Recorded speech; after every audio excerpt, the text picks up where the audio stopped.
حسین ابن علی وقت آخر جب پورا بدن زخموں سے چور چور تھا تو اس وقت بھی سجدہ قضا نہیں ہوا۔ امام حسین نے 7 سال 7 ماہ 7 دن حضور کی گود میں گزارے ہیں، اکثر وقت حضور کے ساتھ گزرا ہے، اور اکثر حضور کو کہاں دیکھا؟ سجدوں میں دیکھا۔ اور حضور کا وصال ہوا تو ماں کی گود میں آئے تو گھر میں بھی مصلی بچھا ہوا ہے۔ ماں ایک دن کہہ رہی تھی، یا اللہ تیری راتیں کتنی چھوٹی ہیں، رات بیت جاتی ہے ذوق بندگی نہیں پورا ہوتا، ایک رات تو فاطمہ کو دے دے اللہ، میں تجھے جی بھر کے سجدے تو کر لوں۔ یہ ماں کی کیفیت۔ اور والد گرامی کی کیا کیفیت ہے؟ کسی نے حضرت علی سے پوچھا، جس کی عبادت کرتے ہو سجدہ کرتے ہو کبھی اسے دیکھا ہے؟ تو آپ فرماتے ہیں علی اتنی دیر تک سجدے سے ساری نہیں اٹھاتا جتنی دیر تک اس کے جمال کو دیکھ نہیں لیتا۔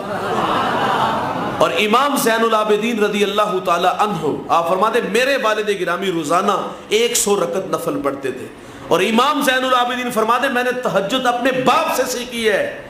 یہ سجدوں کا ماحول گھر سے نصیب ہوا، کربلا میں بھی سجدہ قضا نہیں ہوا۔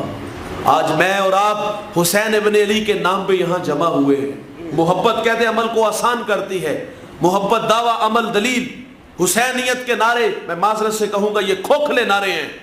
انہوں نے وقت آخر بھی سجدہ نہیں چھوڑا، اور ہمیں کبھی نماز نصیب ہی نہیں ہوئی۔ سیدہ زینب رضی اللہ تعالیٰ عنہ جب مدینہ آتی ہیں، یہ قوم کی بہن بیٹی سے بھی خطاب ہے میرا، تو عورتیں تعزیت کے لیے آئی۔ کسی عورت نے پوچھا، خاتون نے پوچھا، بہن زینب کربلا میں سب سے اوکھی گھڑی آپ پہ کون سے گزری؟ پوچھنے والے کی غرض یہ تھی کہ یہ بکھرے ہوئے لاشوں کا تذکرہ کریں گی، کسی کی شہادت نے تڑپا دیا ہوگا اس کا تذکرہ کریں گی، لیکن سیدہ زینب فرماتی کربلا میں زینب پہ سب سے اوکھی گھڑی وہ تھی کہ جب میں رات کو یتیموں کو جمع کر رہی تھی تو میری نماز مغرب میں تھوڑی سی تاخیر ہو گئی۔ اب قوم کی بہن بیٹی دیکھے، کیا گھروں میں مصلی بچھائے یا ساری ساری رات ٹک ٹاک پہ لگی ہوئی ہیں؟ یہ قوم کا بیٹا بھی دیکھے، بھائی بھی دیکھے کہ حسین کے نام پہ جمع ہوئے ہیں، انہوں نے تو وقت آخر بھی نہیں سجدہ چھوڑا، اور ہمیں کبھی نصیب ہی نہیں ہوا۔ یہ کیا معیار محبت کافی ہے کہ آپ سال میں ان کے نام کا ایک پروگرام کرو، 10-20 دیگے چڑھاؤ، ان کے نام کی سویل لگاؤ، ان کی یاد میں آنسو بہاؤ، کافی ہے؟ اور بھائی جان، حسین کی یاد میں بھوکوں کو کھانا کھلانا، پیاسوں کو پانی پلانا بہت بڑا وظیفہ ہے، بہت بڑا عمل ہے، لیکن جہاں آ کر کے کیوں رک گئے؟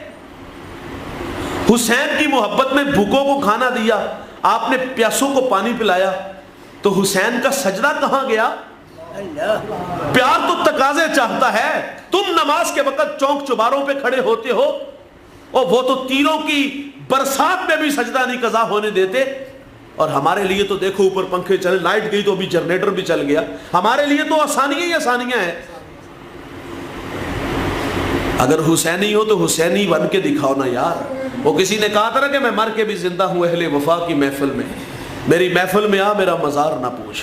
وہ کہتا ہے جن راہوں کے ہم مسافر تھے ان راہوں پہ تم بھی آؤ نا یار۔ ظالم کے سامنے کھڑے ہوئے، دیکھیے مشکل حالات ہونا تو دشمن سر پہ ہو، 2 ہی راستے ہوتے ہیں، یا ہاتھ بڑھاؤ یا پھر شہادت کا راستہ ہے۔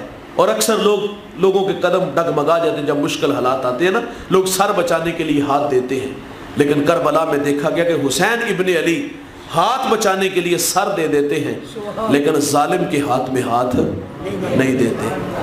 اللہ سے دعا کرو اللہ ہمیں حسین ابن علی کی سیرت پہ عمل کی توفیق عطا فرمائے۔